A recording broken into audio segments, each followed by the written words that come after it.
سنو سنو اللہ کا کلام کیا کہتا ہے، اٹھو اٹھو قرآن کا پیغام کیا کہتا ہے، سنو سنو۔ آج انشاءاللہ سورہ یوسف آیت 15 سے 18، یہ ٹوٹل 4 آیات ہوتی ہیں، ان کی تفسیر آپ حضرات کے سامنے پیش کروں گا۔ اللہ رب العزت مجھے اور آپ کو عمل کی توفیق عطا فرمائے اور ہدایت کے بلند و بالا مقام پر فائز فرمائے۔ سورہ یوسف آیت نمبر 15،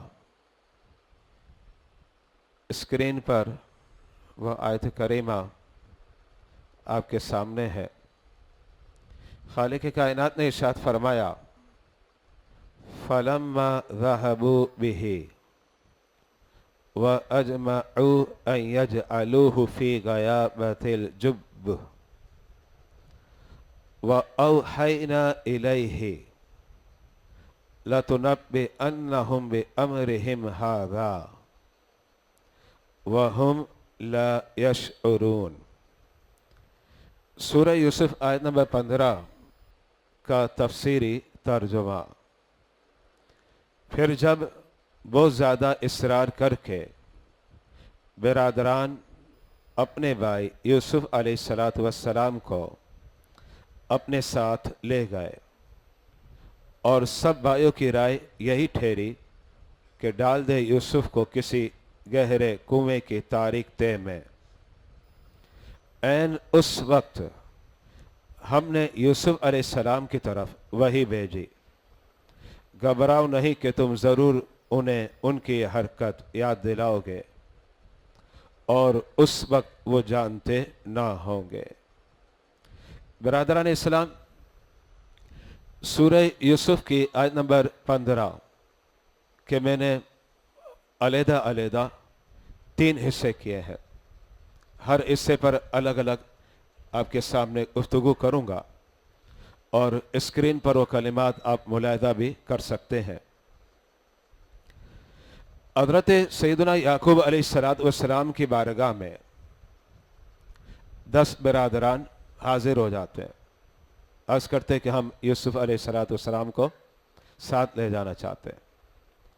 وہ زیادہ اصرار کیا، زیادہ اصرار کے بعد والد گرامی حضرت سیدنا یعقوب علیہ السلام نے اجازت مرحمت فرما دی، فرمایا ٹھیک ہے لے جاؤ، لیکن یوسف کا خیال رکھنا، کیونکہ یوسف کی ان میں سب سے چھوٹی عمر تھی، تقریباً 12 برس، دیگر برادر بڑے تھے۔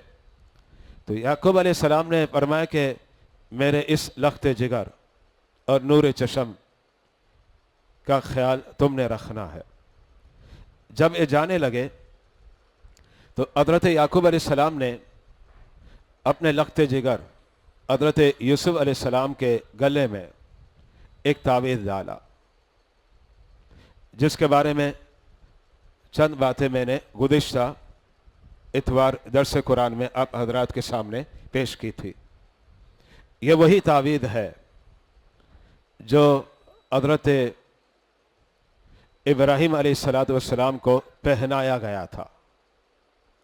جب حضرت ابراہیم علیہ السلام کو آتش نمرود میں ڈالا جا رہا تھا تو آپ کے جسم کا کچھ حصہ نمرود کے سپاہیوں نے برہنہ کر دیا۔ جب آپ کو آگ میں ابراہیم علیہ السلام کو ڈالا جا رہا تھا، حضرت جبریل علیہ السلام کو آرڈر ہوا رب کی جانب سے، جاؤ جنت میں اور جنت سے ایک ریشمی کپڑا لے آؤ۔ ظاہر بات ہے اس کپڑے کو آپ کہیں گے جنتی ریشمی کپڑا۔ حضرت سیدنا جبریل علیہ السلام وہ ریشمی کپڑا لے کر جیسے ہی ابراہیم علیہ السلام آگ میں تشریف لے جا رہے تھے، اسی وقت آپ نے وہ کپڑا باریک تھا پہنا دیا۔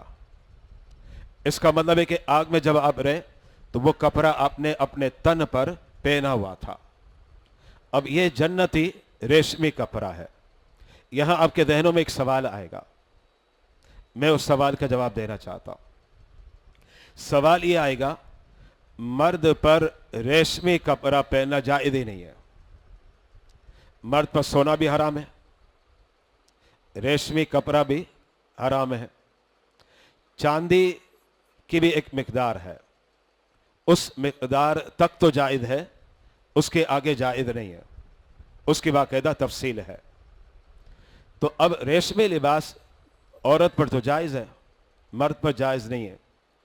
لیکن یاد رکھیے گا یہ اس امت کا مسئلہ ہے. پچھلی امتوں کے اندر یہ جو فروعی احکام ہوتے یہ مختلف تھے, جس کی مثال میں بار بار دیتا رہتا ہوں. سجدہ تعظیمی اس امت میں حرام ہے, لیکن پچھلی امتوں میں سجدہ تعظیمی حرام نہیں تھا. تو یہ احکام جو ہے اس کی تبدیلی جو فروعی احکام کہلاتے ہیں یہ تبدیل ہوتے رہے. جس کی ایک اور مثال ہے, حضرت آدم علیہ السلام کی اولاد میں کیا تھا؟ بھائی بہن میں نکاح ہو رہا ہے. ہاں فرق اتنا تھا کہ پہلے جو بھائی بہن آتے ان کا نکاح بعد والوں سے ہوتا, لیکن ہے تو بھائی بہن نا, اور ان کے درمیان نکاح تھا اور نکاح کرنا جائز تھا. تو پچھلی امتوں کے اندر بہت سی چیزیں جائز ہیں, اب ناجائز ہیں. اچھا پھر اسی طریقے سے یہ بھی ہو سکتا ہے کہ پچھلی امت میں بہت سی چیزیں ناجائز تھی, اب جائز ہیں. میں اس کی مثال دیتا ہوں.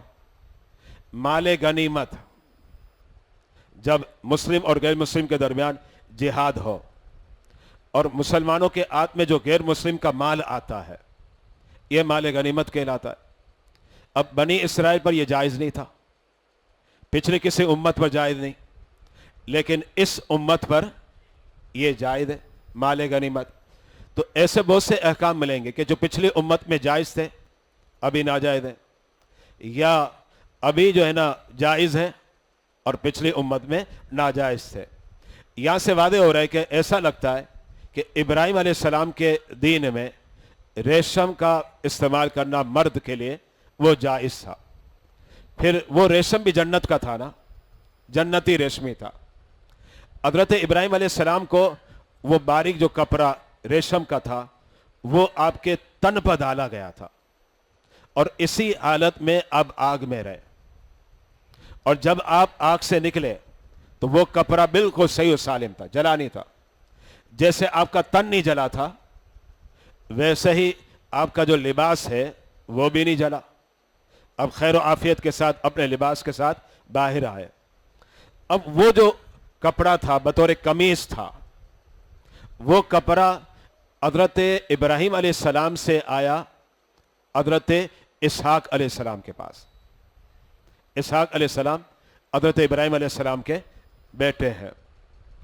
حضرت اسحاق علیہ السلام سے وہ کپڑا آیا حضرت یعقوب کے پاس.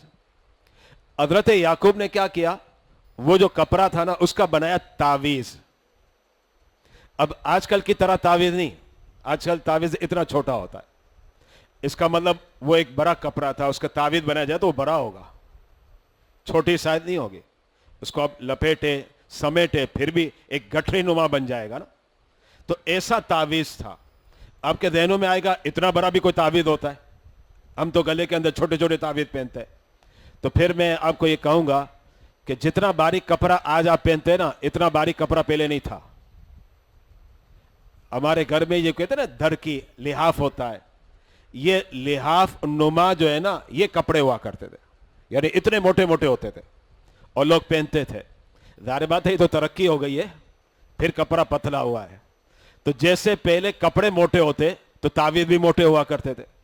تو حضرت سیدنا یعقوب علیہ السلام نے اس وقت اپنے بیٹوں کو کہا کہ میں اپنے لگتے جگر یعنی یوسف کو وہ تعویذ پہنانا چاہ رہا ہوں. تعویذ پہنا دیا. اب تعویذ پہن لیا یوسف علیہ السلام نے. حضرت یعقوب علیہ السلام اپنے بیٹے سے بڑا پیار کرتے تھے. تو جب پیار بہت زیادہ ہو تو جب تک نگاہوں سے اوجھل نہ ہو نا بندہ خالی دیکھتا رہتا ہے. جیسے آپ کبھی کسی کو ایئرپورٹ چھوڑنے جاتے ہیں, اسٹیشن چھوڑنے جاتے ہیں, آپ دیکھیں بہت پیارا ہوگا نا آپ کا تو آپ خالی اسی کی طرف دیکھتے رہیں گے, اور دور سے نظر آئے گا تو ایسے ہاتھ ہلاتے رہتے ہیں. کیونکہ آپ کی ایک محبت ہوتی ہے, اس کی طرف آپ کی ایک چاہت ہوتی ہے. حضرت سیدنا یعقوب علیہ السلام کی ایک چاہت تھی, ایک محبت تھی. آپ بس دیکھتے رہے اپنے بیٹے کو, لیکن ظاہری بات ہے ایک حد نگاہ ہے, پھر بیچ میں کوئی ٹیلا آ جائے, کوئی دیوار آ جائے, اس کے بعد تو نظر نہیں آتا. اب جب یہ لوگ حضرت یعقوب علیہ السلام کے سامنے تھے تو یوسف علیہ السلام کو کیا کرتے؟ کوئی کہتا مجھے دو, میں کندھے پہ اٹھا رہا ہوں. دوسرا کہتا مجھے دو, میں کندھے پہ اٹھا رہا ہوں. یعنی بڑے ناز کے ساتھ یوسف علیہ السلام کو کندھے پر اٹھا رہے. یہ اس لیے کر رہے تھے تاکہ اپنے والد گرامی کو تسلی ہو جائے, ہم نقصان نہیں پہنچائیں گے, ہم اپنے بھائی سے پیار اور محبت کرتے ہیں. بہرحال جب حضرت یعقوب علیہ السلام کی نگاہوں سے یوسف علیہ السلام اوجل ہو گئے, یعنی ایک فاصلہ ہو گیا, تو اس کے بعد جیسے دیکھا نا کہ اب ابا کو نظر نہیں آ رہا اور ہمارے والد گرامی دور ہو گئے, انہوں نے کیا کیا, کسی کے کندھے پر تھا, اس بھائی نے کندھے سے اٹھا کر پھینکا, ٹپک دیا زمین پر. اب یوسف علیہ السلام پریشان, چھوٹے کیا ہو گیا, تیور ہی چینج ہو گیا, انداز ہی بدل گیا. پہلے سر پر بٹھا رہے تھے, اب قدموں میں بھی جگہ نہیں دے رہے. یوسف علیہ السلام اب ایک بھائی کے پاس جائے تو وہ مارے, پھر دوسرے بھائی کے پاس جائے تو دوسرا مارے, تیسرے بھائی کے پاس جائے تو تیسرا مارے. یہاں تک کہ یہ برادران کیا کہنے لگے کہاں گیا تمہارا خواب, کیونکہ یوسف علیہ السلام نے تو خواب کا اظہار نہیں کیا, لیکن کسی طریقے سے برادران کو وہ خواب معلوم ہو گیا تھا. وہ جو 11 ستارے دیکھے اور انہوں نے سجدے کیے, جو پچھلے درس میں وعدے کر چکا ہوں. تو اب کہنے لگے کہاں ہے تمہارا خواب, کون تمہیں بچائے گا, بلاؤ جس کو بلانا ہے, تم نے چھوڑنا نہیں ہے, مارنا ہے. اب دیکھیں قرآن اسی بات کو ذکر کرتا ہے, توجہ رکھیے گا. آیت کریمہ کا پہلا حصہ اسکرین پر, فَلَمَّا ذَهَبُوا بِهِ. اب جب ساری باتیں ہو گئی تو برادران حضرت یوسف علیہ السلام کو اپنے ساتھ لے جا رہے ہیں. اب جب لے جائے گئے, اس کے بعد کیا ہوا, جب مارا اور پٹائی کی, معاذ اللہ, حضرت سیدنا یوسف علیہ السلام کے اتنا مارا کہ ایک بھائی کہنے لگا, 10 بھائی تھے اور ایک جو ہے حضرت یوسف ہے, ملایا جائے تو ابھی 11 ہے. 10 بھائیوں نے اتنا مارا کہ ایک بھائی بول پڑا, کہنے لگا تم اتنا مارو یہ مر جائے گا.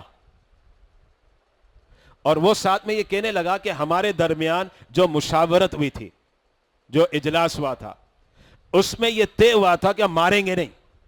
کیونکہ میں پیچھے 10 میں آپ کو بتا چکا کہ 3 مشورے آئے تھے, یا قتل کر دو, یا پردیس کی زمین پر ڈال کے پھینک دو, یا کنویں میں ڈال دو. تو 2 مشورے رد ہو گئے. ایک مشورہ طے ہوا کہ ٹھیک ہے کنویں میں ڈال دیتے. تو اب دیگر بھائیوں نے کہا ہاں ہمارے آپس میں مشورہ ہوا تھا اور ہم نے کنویں میں پھینکنا, اب کوئی نہیں مارے گا. اب جب یہ جنگل میں پہنچ گئے, پہنچنے کے بعد کیا کیا, ایک کنویں کو تلاش کیا. کنویں کے بارے میں تفاسیر کے اندر لکھا ہوا ہے, اوپر سے اس کا منہ چھوٹا تھا اور نیچے بڑا ہو جاتا ہے. ایسے آپ نے دیکھے کہ سرائی مٹکے ٹائپ کی آتی ہے کہ اوپر چھوٹی ہوتی ہے, پھر اوپر اس کا نیچے اس کا پیٹ بڑا ہو جاتا ہے. تو کنواں اوپر سے چھوٹا تھا, اندر میں جا کر پھیل جاتا تھا, لیکن بہت بڑا کنواں تھا اور اس کی گہرائی میں اندھیرا تھا, کچھ نظر نہیں آتا. اب برادران نے کیا کیا, حضرت یوسف علیہ السلام کے ہاتھ اور پاؤں کو باندھ دیا. باندھنے کے بعد وہ رسی جو کنویں میں ڈال کر پانی سے یعنی پانی نکالا جاتا ہے, اس رسی میں حضرت یوسف علیہ السلام کو باندھا. باندھنے کے بعد یوسف علیہ السلام کو اندر میں ڈالا جا رہا ہے. آپ آ گئے ہاف کنویں کے برابر, مکمل نیچے نہیں گئے اور اوپر بھی نہیں ہے. تفاسیر کے اندر لکھا ہوا ہے آپ ہاف کنویں کے برابر آئے تو اوپر سے ایک بھائی نے کیا کیا, رسی کو کاٹ دیا. جیسے رسی کو کاٹا, حضرت یوسف علیہ السلام, ظاہری بات ہے اب کیا ہونا ہے, زمین نیچے پانی میں گرنا ہے, اور پانی ابھی فاصلے پر تھا, کیونکہ میں نے ابھی آپ کے سامنے بات پیش کی کہ ہاف کنویں تک آپ پہنچے تھے. حضرت یوسف علیہ السلام کی جیسے رسی باندھی اور آپ نے پانی میں گرنا تھا,